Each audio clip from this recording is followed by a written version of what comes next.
So TJ, we've talked a lot about getting the welder set up itself, using the right materials in the welder to prepare us for that weld.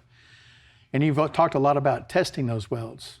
What are some of the aspects around testing the welds that you performed? Well, the destructive testing, again, helps the technician guarantee that the weld that he's about to perform on the vehicle is going to satisfy the requirements for that particular repair.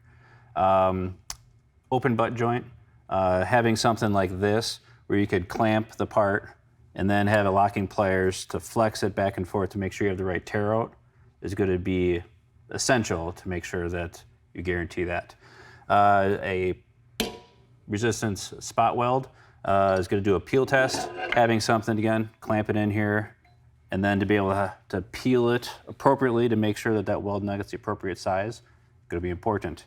And then having it all in kind of a relatively general area or a cart like this where the technician can position the weld that they're about to do and then destructively test it right there is going to help them make sure that they're guaranteed before they start welding on that vehicle that the weld is exactly right.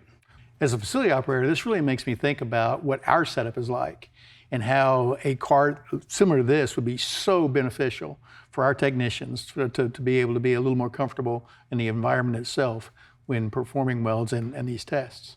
Yeah, being able to have the weld positioned and then being able to destructive test it with all the tools needed right in the same area is only going to allow the technician to feel more confident before welding on that vehicle. Awesome. Well, thank you so much, TJ.